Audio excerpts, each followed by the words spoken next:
voting area to obtain ballots as provided by law. And that statute is being repealed with this bill. Further questions of the reviser? Representative Bishop.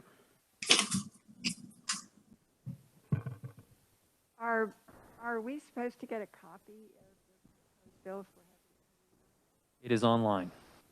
So if you go to the Kansas Legislative website, you can pull it up as House Bill 2183, and then that is where you'll find the language. We are a fully electronic committee, so we are not providing paper bills and physical copies like you've seen historically in the past from legislative committees. You're welcome, Representative Bishop. Representative Neighbor. Thank you, Mr. Chairman. So this only touches upon the powers of the governor during an emergency. Is that correct? Supervisor Heim.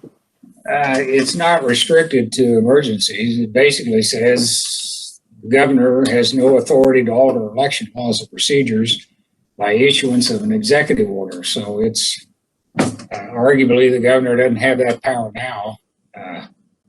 But does that answer your question? It does, but this also includes the judicial branch in this. And so, you know, we have 3 branches of government and they're there for a checks and balance reason. And I'm just wondering why all the power should come to the legislature when we have 3 branches of government. Now, if the governor doesn't already have that power, that's one thing, but I think the courts certainly have, should have some input in this because they enforce the laws that we have written. So it does the same thing to the judicial branch, is that correct? That's correct. I'm not sure the bill would be effective in preventing a court from declaring some election law unconstitutional, however. So basically, I think the thought of the bill is, or the intent, maybe not artfully drafted as it stands, was that the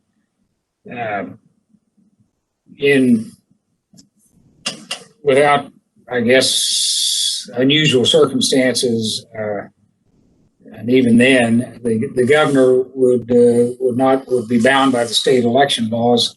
It would be up to the legislature to basically change them. I think you get into a little bit of a, as you point out, trying to harness the judicial branch. I'm not sure this bill is effective in doing that, but If their powers are taken away, then it's going to be strictly run by the legislature. So if for some reason we have an emergency in there and the legislature is not in session, it ties the hand down to one branch, which I think, you know, the judicial branch at least is supposed to interpret the law as we have had it written. And that's certainly a choice of the representatives to set that law. But I think there needs to be also an oversight on that so that it is interpreted the way the law is written. Representative Proctor. Thank you, Mr. Chairman. Question for Mike. So the bill talks about the powers of the executive or the judiciary branch to alter election law. Is there a statutory or constitutional difference between altering and striking down a law as unconstitutional, which would be the responsibility of the Kansas State Supreme Court? I think you could argue that there is a difference between altering and striking, but this is a statement bill in terms of policy statement is the way I read the thing, to the extent that it limits the power of the judicial branch.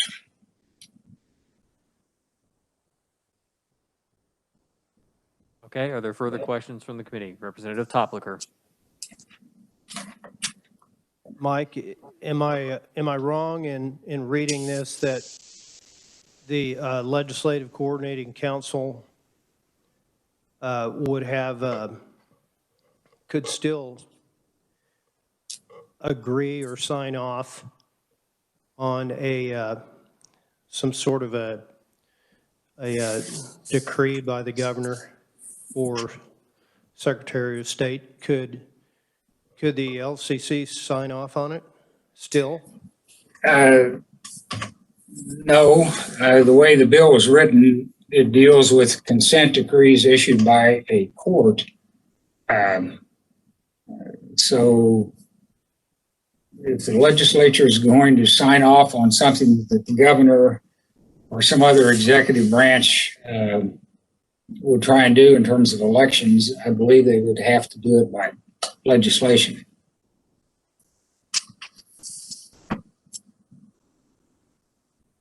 Okay, Mr. Chairman, if I could, I'm just, I'm looking at the in the title. Maybe I'm just misinterpreting, but it says limiting the authority of the Secretary of State,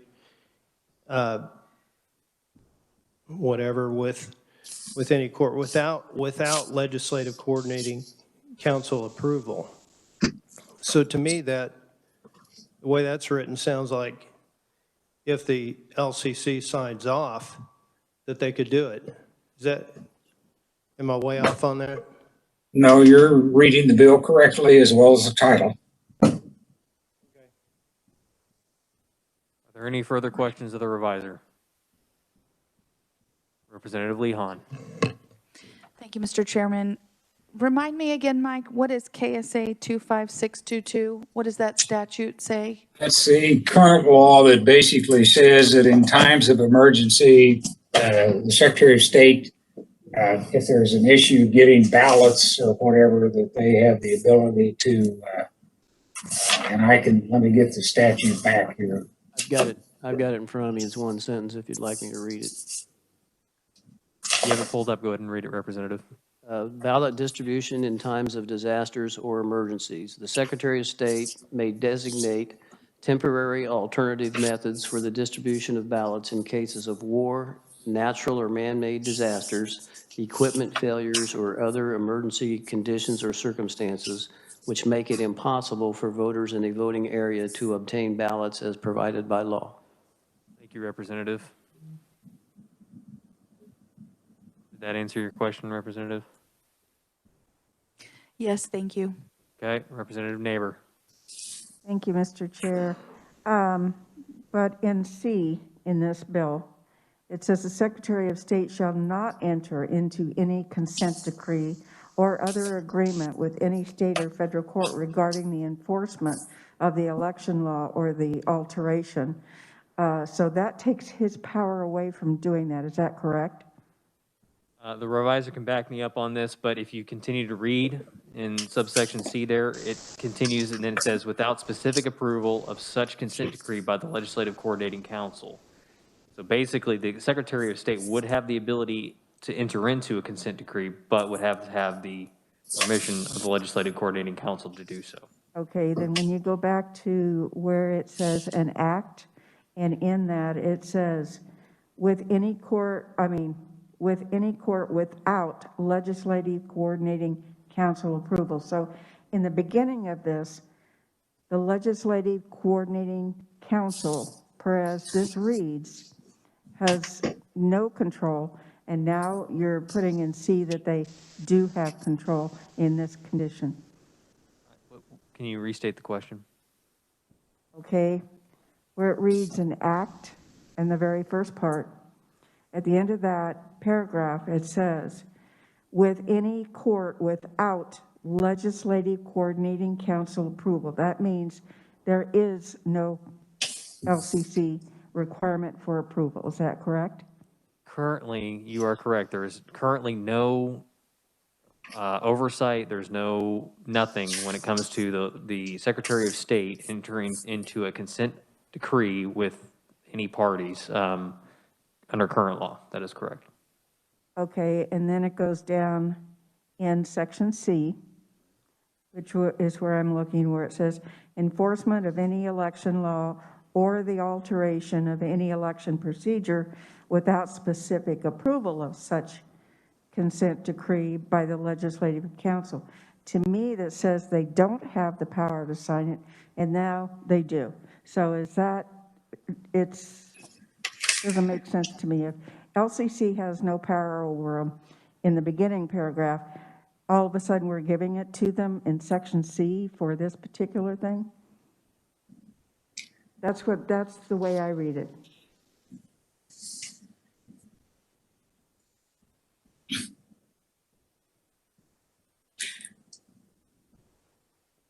Mike, if you could provide clarification.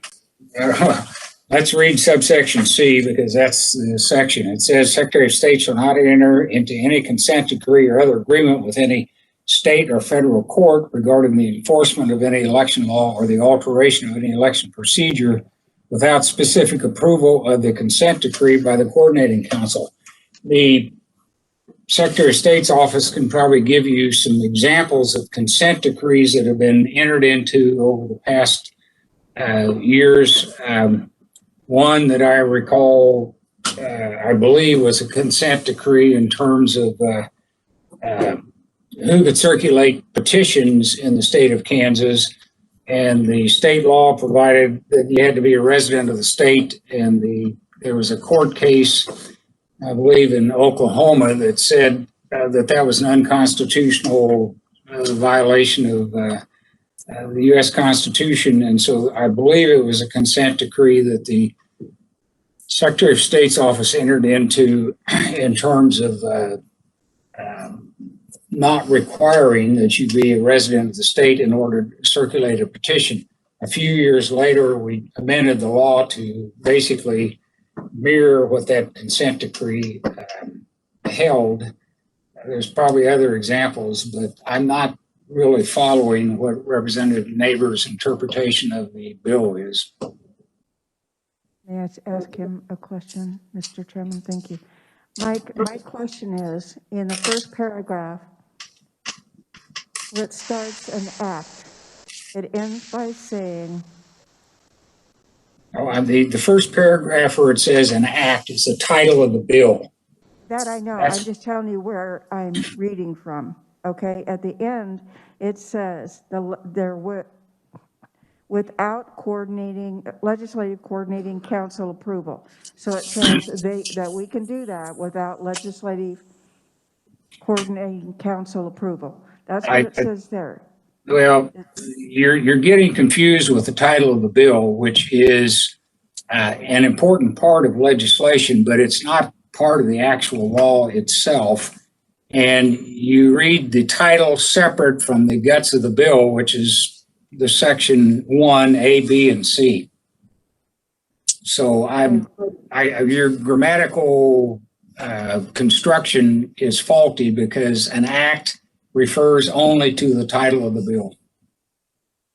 I understand that without question. But when you have a without and then you have a with, it begs question. Thank you. Thank you, Mr. Chairman. Representative Bourgeon. Thank you, Mr. Chairman. Could someone, what triggers a meeting of the Legislative Coordinating Council? Do they meet on a regular basis? If a decree happen, would a meeting be called? How does that work?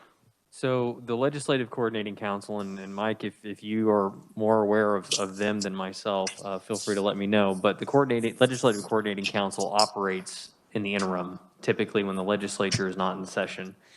All of our elections happen in the fall, August and November. So it stands to reason that the legislature will not be in session when something might happen outside the legislative session. Now, we could, amend this to where if we are in session, then the whole body has to accept or decline or whatever. But, is that something that we want to do? Not, that's up to the will of this committee.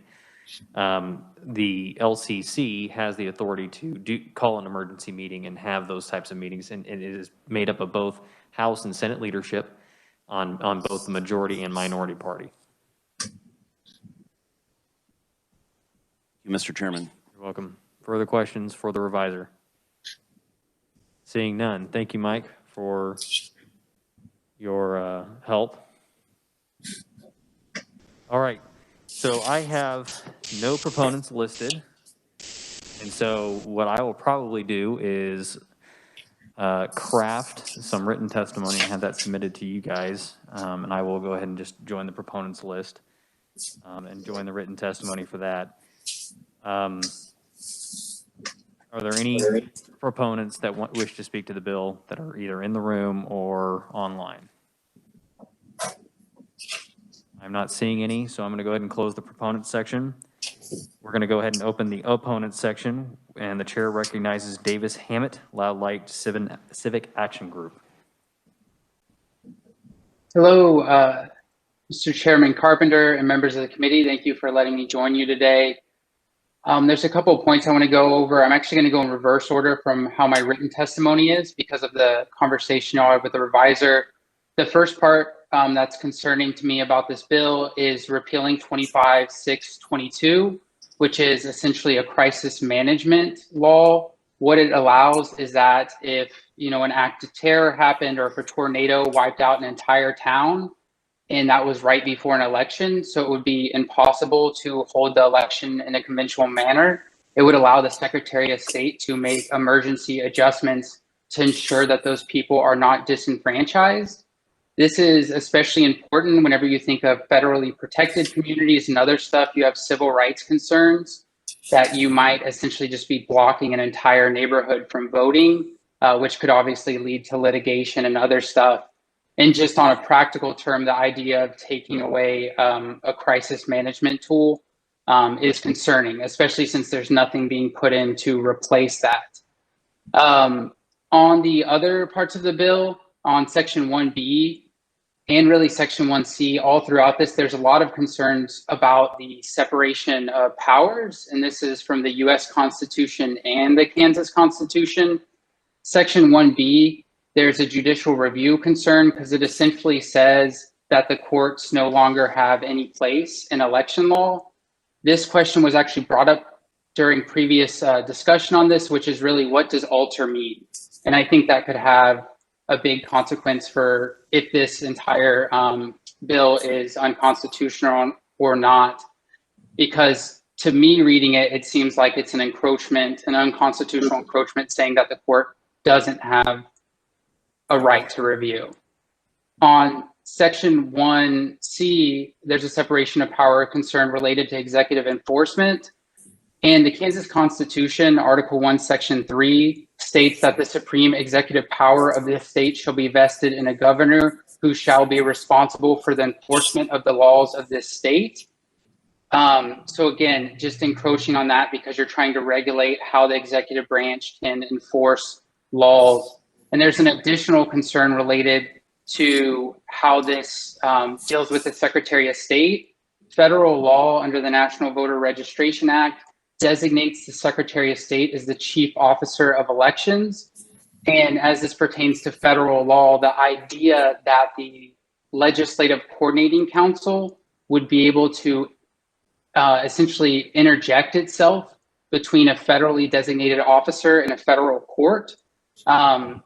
Again, that just seems concerning to me. And I think there's a lot of legal questions around this. So from my perspective, it seems to take away a crisis management option for elections and open up a whole slew of questions of constitutionality and separation of power and federal and state separations and jurisdiction.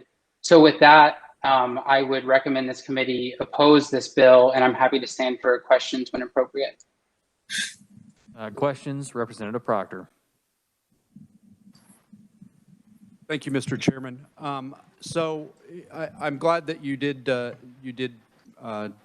discuss in your testimony both the U.S. and the Kansas Constitution. I think the fundamental principle in both of those documents is first that decisions that affect people's lives are made by elected officials, not unelected officials, but also that no one person wields unchecked power, that every person's decision is subject to checks and balances from a co-equal branch of government. And so my question is, what is the issue with having the legislative branch have some check on the power of the other two branches when it concerns elections law? Every other kind of law, we have those checks and balances. Why is it not appropriate in this case?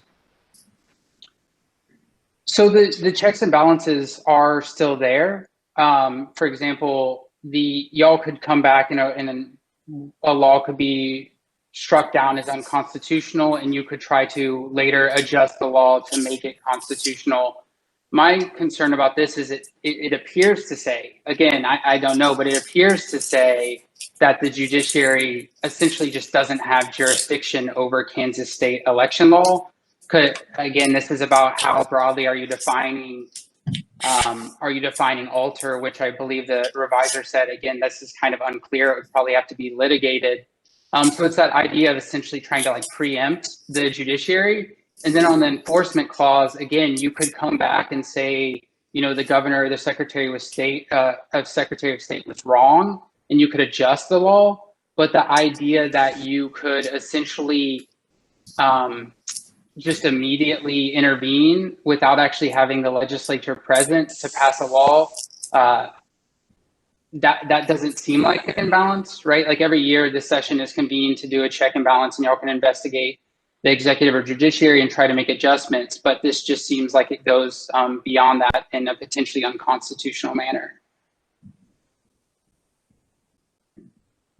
Thank you, Mr. Chair. I'd like to follow up on that. So the example that you drew on from the statute is that emergency situation.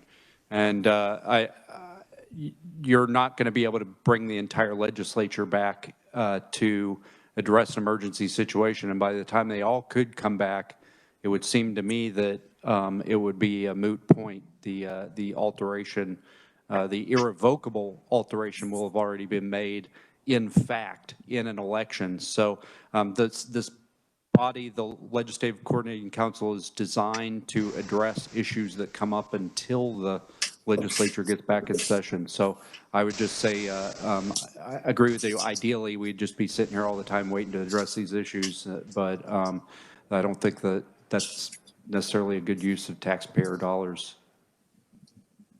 All right, are there any further questions? And remember, body, this is a hearing. We need to ask questions. We can debate the bill if we get to that point. So are there any further questions for the opponent? Seeing none. Thank you, Mr. Hammett, for your time this afternoon. Thank you. I'm going to go ahead and close the opponent section of this hearing, and I'm going to go ahead and open up the neutral section. And I have listed Katie Capal, Deputy Assistant Secretary of State. Welcome to committee. Thank you, Mr. Chairman. Members of the committee, I'm Katie Capal. I'm the Deputy Assistant Secretary of State for Communications and Policy for the Secretary of State's office. As you will see in our written testimony, unless there are extenuating circumstances, the general policy of our office is that we remain neutral in legislation introduced by third parties.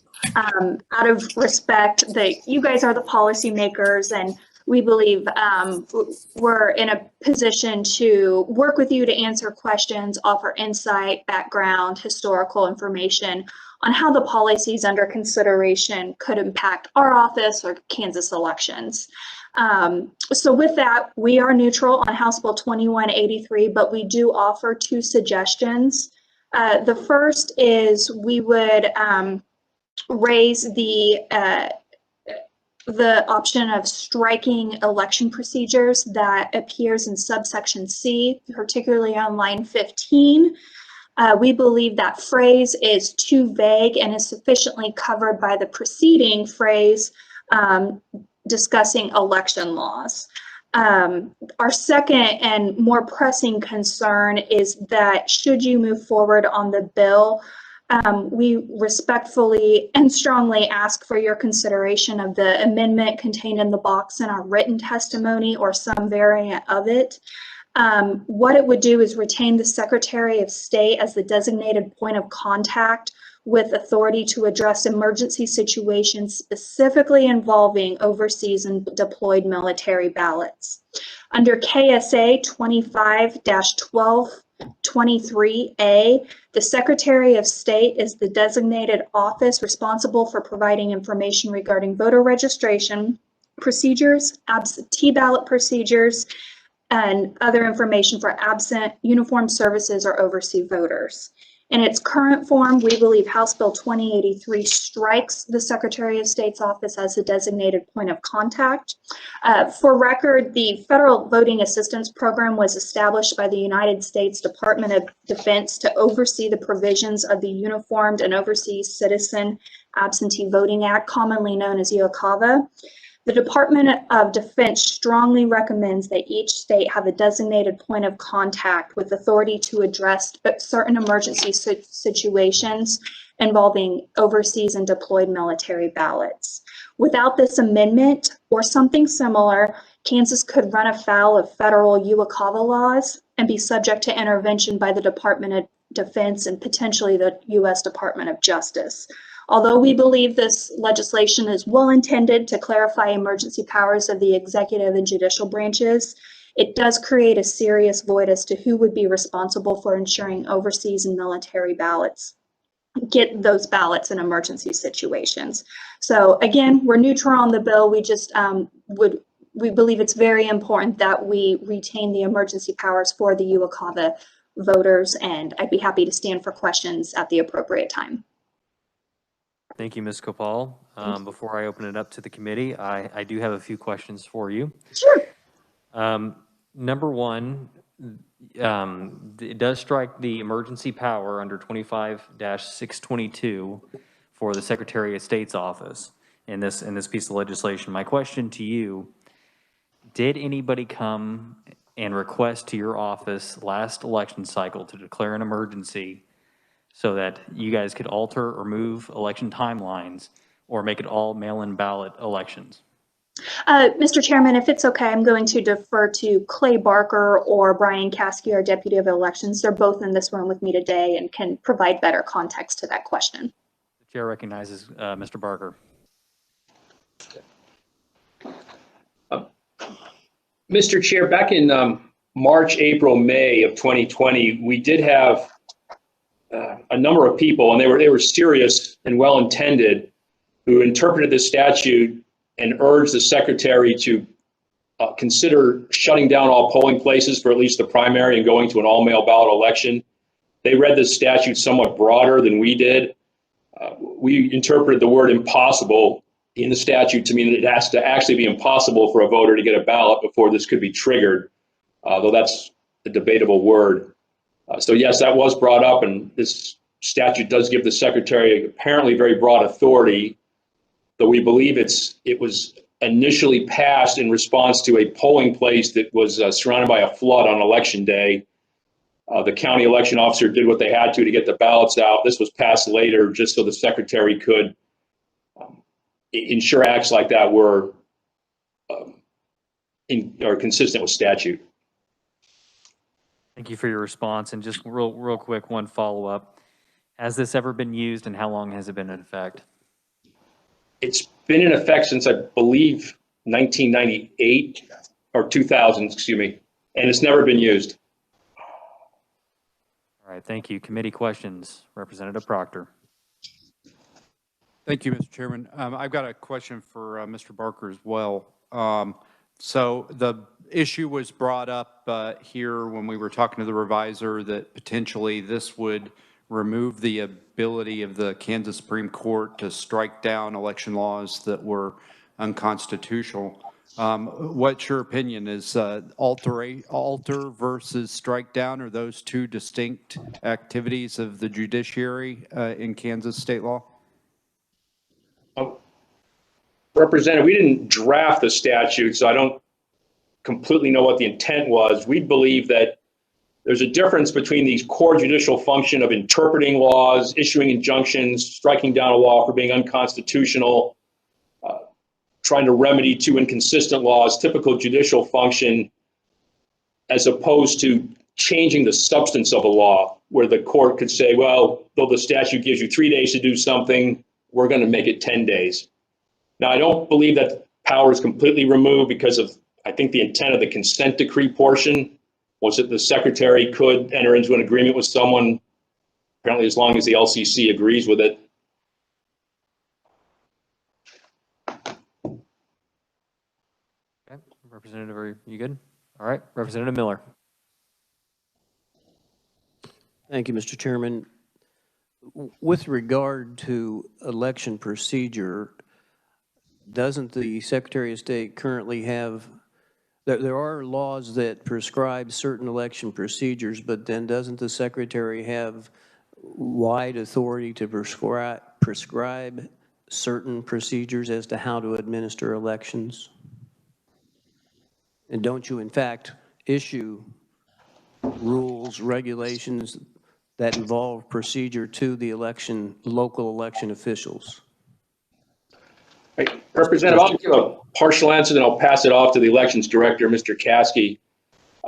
One thing we noticed when comparing Kansas to other states during the last election is we have a very flexible and adaptable system. We have mail ballots, early in person, polling place, drop boxes, a lot of tools that can be used and balanced to respond to situations. We also give our county election officers flexibility to adapt to their local situation. You know, Johnson County and Greeley County have very different situations. They do things differently. We also give the county election officers the statutory power to change a polling place even on election day if they declare an emergency in the area. And yes, the secretary does have the ability to issue regulations, and Mr. Caskey always gives guidance to the election officers on basic procedures and recommended procedures. And I'll turn it over to him. Thank you, Clay. Clay did a good job, so I will just give a short one-word answer. Yes, we do have that authority. There are at least half a dozen statutes that give explicit rule and reg authority of various election procedures in the Kansas Election Code, as well as we do have responsibility to provide policy and guidance across the spectrum as it relates to the administration of elections. And I heard the term drop box. That's part of procedure right now, but I don't believe that term is even found in the statutes, is it? You are correct. The word drop box does not appear in the Kansas Election Code. But you do prescribe procedures as to the utilization of those, do you not? In the run-up to the 2020 general election, our office did provide guidance and suggestion on the best way to deploy the drop boxes and to secure them. Yes. And if this bill was passed, we wouldn't be outlawing drop boxes. It's just that the Secretary of State's office would have no say-so in how they were administered, correct? That is something I think that we want to flesh out further. We do have a concern about the use of the word procedure in the current version of the bill. And if an election was scheduled for April the 2nd and a tornado moved through the city of Topeka the night before and wiped out most of the polling places, with the passage of this bill, would you have any authority to address that circumstance? Well, let me ask you a twofold question. Would you currently have authority under 25-622 to address that circumstance? And without that statute, would you have any authority? Representative, I believe, given your fact scenario, under the current statute, the secretary would have authority if he determined that it was impossible for people to get their ballots. That statute is pretty broad. It covers everything from war, disasters, all the way to a equipment failure, and geographically from precinct to state, but it does have the word impossible to get ballots. Whether he'd still have the authority, I don't believe he'd have the direct legal authority, but he'd be able to give a lot of guidance to a county. And again, the county election officer has their own authority to move polling places around and perhaps change the timing that polling places are open also. And given the circumstance I described, would that not be the kind of circumstance where the parties multiple parties would probably go to court to get direction on how to address that disaster situation. I'd be speculating, but they could. It would kind of depend on what happened on election day itself. And finally, Mr. Chairman, I hope this is final.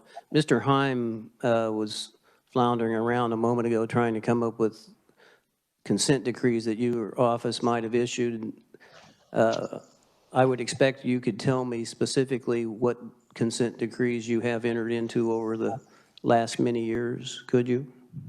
Yes, this is Brian. The last consent decree the Secretary of State's office entered into was in 2010. In 2010, it was a result of 7 counties in Kansas transmitting Ulca ballots to members of the military and overseas citizens later than the 45-day requirement. There were 7 counties that missed that 45-day requirement.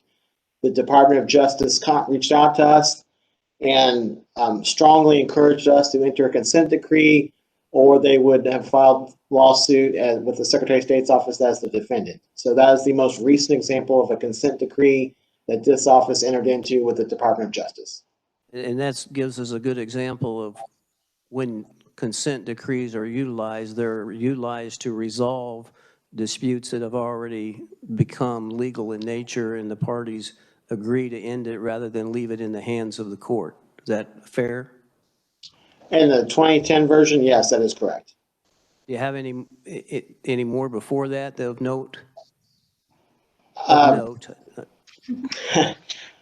think there was a similar situation that occurred about 10 years prior to that with only 1 county involved. I'm not sure it got to where a formal consent decree was signed. Rather, that's the path the Department of Justice took, and we all agreed, and so I don't think it actually was signed. I've been looking for a couple days now, and that's the only signed consent decree that I've seen in the last 25 years. And if I may, Mr. Chairman, my final question. Has the Secretary of State modified his position from a few weeks ago when he told this committee that the election of 2020 ran quite well and he would recommend we make as few changes as possible? That's how I perceived his testimony. He was not recommending any changes, nor was he noting any particular problems that needed to be addressed. Is that fair? That's fair. We stand by that statement. Thank you. Other questions from the committee to the Secretary of State's office? Representative Topliker. Not sure who I would direct this to, maybe someone there at the Secretary of State, but is there any limitation at all on what the Secretary of State could do with any of the election laws during an emergency or disaster? Representative, right now, the way that emergency powers statute is written, I don't believe there is any check or balance on the Secretary of State's power. Somebody might go to court. There might be a realistic, physical limitation on what could and could not be done. It would just be the words of the statute itself. And I think the limiting word is impossible to get ballots. That would have to be the trigger. Otherwise, the Secretary is free to do anything he or she wants. And that's why it surprised us, though it is a plausible position that this statute would allow a secretary to order an all-mail ballot election if they thought it was impossible to get ballots out any other way. Mr. Chairman, another part of that question to Mr. Heim. Mr. Heim, is the governor's office... Representative? Yes. I would like to go ahead and close the neutral section before we can come back to you to address the revisor, if that's acceptable. Thank you. Are there any further questions for the Secretary of State's office? Okay, seeing none. Thank you so much to the Secretary of State's office. We'll be hearing from you very shortly again. Okay, with that, I am going to go ahead and close the neutral section. And now, Representative Topliker, go ahead and ask your question of the revisor, sir. Thank you, Mr. Chairman. The question that I have is, in an emergency or disaster, does the governor have any restrictions on what the governor may order in an executive order concerning elections in current law? The governor has a specific statute in terms of emergency management. I think it's Chapter 48. I don't have the statute in front of me, but the bottom line is elections are not specifically mentioned in that statute. I do know that. It is subject to some interpretation and so on. I don't know, I can get you a more specific, get you a copy of that statute if you want, but the powers of the governor were basically negotiated in a bill that was passed during a special session in 2020. I don't know if that answers your question or not.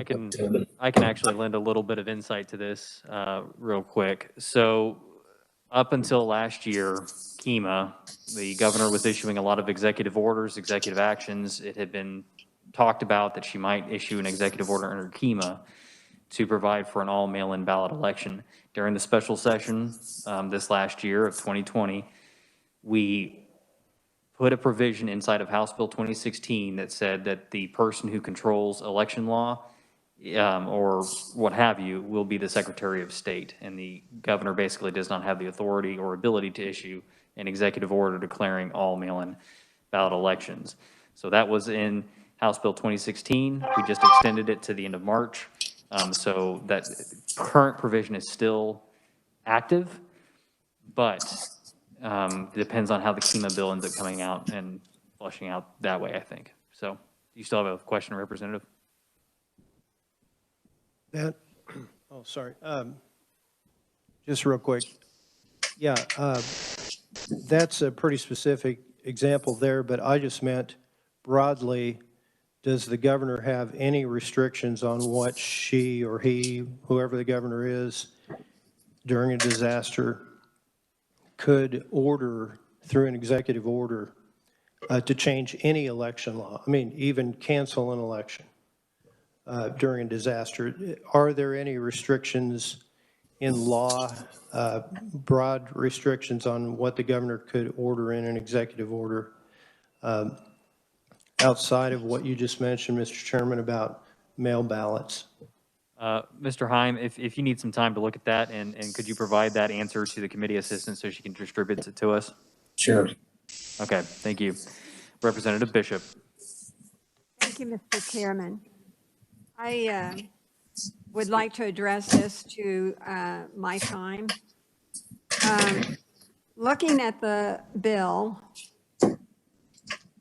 in Section C, the Secretary of State shall not enter any consent decree or other agreement and so forth without the specific approval of such consent decree or agreement by the Legislative Coordinating Council. My question is, I assume the consent decree comes into play because an alteration, a change was made, and someone went to court. So if the consent decree is not approved by the LCC, where are we then? Is it back in the court? Is it appealable? I mean, what kind of status are we in if that is, the decree is not approved? I think it would have to be litigated, but if the issue is the law valid or not, that requires a coordinating council to approve a consent decree. And if it's valid, the court the consent decree cannot be entered into. The purpose of that section, if I would make a comment, was there are some states that did enter into consent decrees to go to mail ballot elections to extend this past election cycle and so on. And I think the intent of that is to try and rein in that possibility in the state of Kansas. It didn't happen in the state of Kansas, but it did in some states.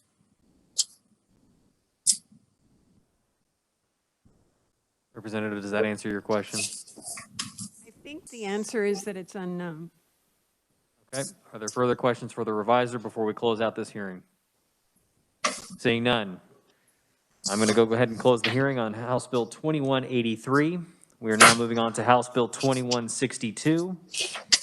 And this item is amending various portions of obsolete language in our election law. And I would like to call on Reviser Heim to go ahead and give us an overview of this bill. This bill was actually introduced last year, and because of the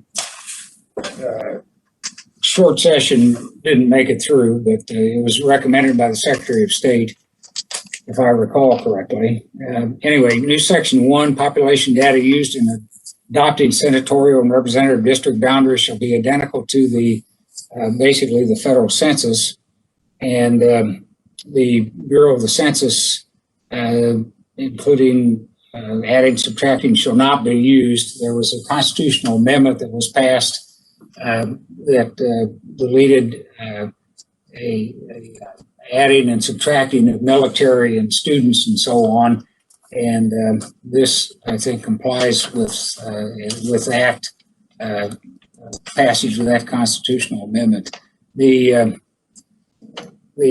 rest of the bill is basically conformity with using the census data and so on. There is a section in number 4 dealing with credit unions, and that starts on page 2. And again, it's dealing with populations in terms of determining the size of a credit union and so on. And it uses census data that needed to be basically a cleanup of that type of thing. The amendment on section 5 is to the Open Records Act. And again, it's a very minuscule amendment, which it strikes on page 10, 11306, which is repealed by, if you look at the repealer, a number of statutes are repealed because they are obsolete, and that amendment to the Open Records Act is simply to get rid of that one statutory citation on page 10. And I will try and answer questions. Secretary of State, I think, is in favor of this bill. All right, Mike, real quick. You said this was a Senate bill last year. Did they pass it on the floor, or did it come over to the House? And if so, what was that vote? Do you know? Let me look it up real quick. There was 2 bills last year. There's another bill, and they were combined in the Senate. And I believe they did get to the House committee. But let me look up the bill real quick. Okay. Well, the Secretary of State might have that already number on hand. So does anybody else have any questions for the reviser? Representative Neighbor. Thank you, Mr. Chair. Question on the credit union. Is this just for census, or I know we had the bill we passed last year working with banks and credit unions. Was this something that was missed or should have been in that bill? You said you brought 2 bills together, so that's why I'm asking. The credit union, this bill kind of was the credit union section was a red flag for some people, thinking that it was doing more than it did. The vote on the bill in the Senate was 36-3, and it did get to the House, and we actually had a hearing in the Elections Committee last year. But the cleanup in the credit union statute is just that. It's purely technical. What are some of the, okay, tell me what some of the technicalities are, because I know we spent a great amount of time discussing this over an interim, and then last year there was a lot of conversation on this, and I know they came to an agreement with the banks, and so I just want to make sure that if it's just technical. If you would make look sure on that's- page five of the bill, line 35, the only amendment of any substance, and this is not a substance amendment, but it refers back to section 1. It's when there's a definition of population data, and it refers back to section 1. And section 1 is where they use the federal census period for population kinds of issues. That's the sum and substance of the amendment. The rest of it is any other markings you see are technical, strictly technical in terms of instead of saying subparagraph C, paragraph 1, it's now B1C. So I mean, these are revisor things that are done, but the amendment was on page 5 in line 35. Line 35. Thank you for your explanation. I just wanted to make sure that the context was what passed out of the committee and there weren't any surprise changes. So thank you for that. That was a concern last year. Yeah, there was a lot of hoopla around that because it said credit union with everything going on. But the credit union bill has made it out of the Senate and is over in the House now. So hopefully they will leave our bill alone in that regard. Are there any other questions for the reviser at this time? Representative Berquist. Oh, that was not were you raising your hand? Okay. Representative Miller. Mike, when I prepare my brief for my caucus, would it be fair for me to describe this bill as merely cleanup? I would say it's technical and cleanup both. There is a bill brief from last year that I'll email you. Yeah, I think I'll stick with my version. Thank you. That's good. All right, we're going to go ahead and move on to the proponents, which is the Kansas Secretary of State's office, Mr. Clay Barker, who's the Assistant General Counsel. And, well, Mr. Chairman, I'm sorry to interrupt, but somebody's phone went off and they owe us treats. yeah, I think that might be the reviser, maybe.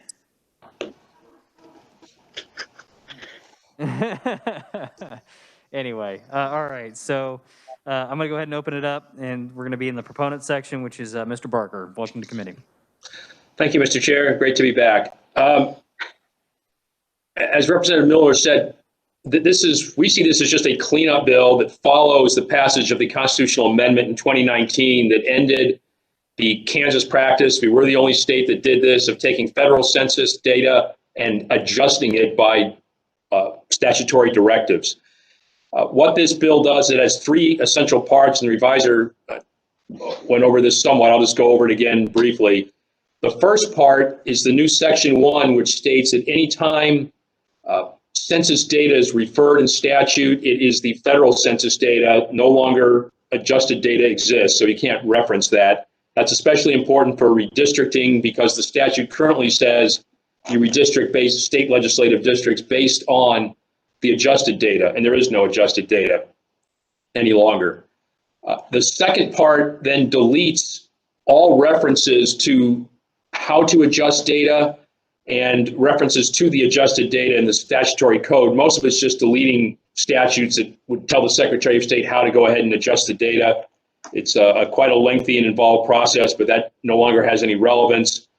And then in this 12-page bill, probably 11 pages of it are these 2 statutes where there's just a de minimis change. There was a reference to, I think, 11306. That statute no longer exists, so that had to be struck and replaced with a different reference. And that's in the Consumer Union and a CORA bill. It's just a tiny de minimis change, but it takes up a lot of pages in the bill.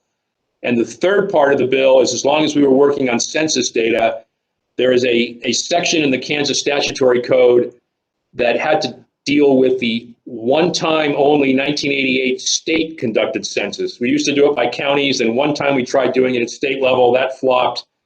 And those statutes should have been repealed probably 30 years ago, and they've stayed in the code. And every 10 years when the census is taken or there's redistricting, our office gets a lot of questions because people are confused. They read that and think somehow it still applies. So as long as we're cleaning up census statutes, we thought we should eliminate those. It just makes it simpler for the average citizen, resident, taxpayer to read the statutes and understand them. And as it was pointed out, this, though it was combined with some other statutory changes passed the Senate 36-3 last time, there was no real opposition to these census changes. And with that, I'll stand for any questions. All right. Are there any questions of the Secretary of State's office? Well, actually, I do have one real quick. So do you believe that if we do not act quickly and pass this and repeal those sections, that it might cause quite a bit of confusion or delay with redistricting and our committees regarding redistricting later this year? Mr. Chair, it could.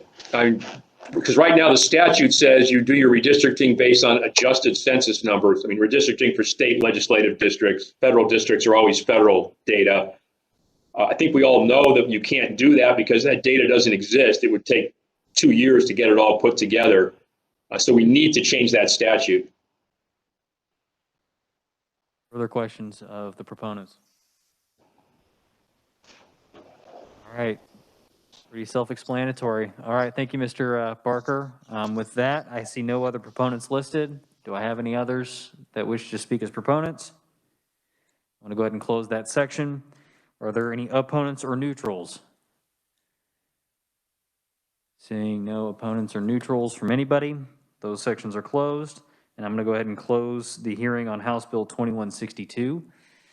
Committee, I would like to feel you out and see where you're at on this. House Bill 2162, which we just heard, I believe is of a pretty non-controversial nature, but I also believe that we need to try to get this to the floor as quickly as possible because of redistricting and stuff. So I was curious to see if the committee would be willing to suspend the 24-hour rule and we can work this now. Representative Miller. I would move the rules be suspended. We advance this measure of consideration for today, and I would move that it be passed favorably. All right, we're going to start off with suspending the 24-hour rule first. Do I have a second? Second from Representative Collins. All those in favor, hold on. Let me pull up the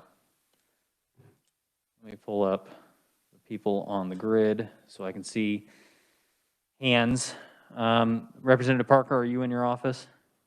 Thumbs up? Yep, okay. Yeah, I don't know about that.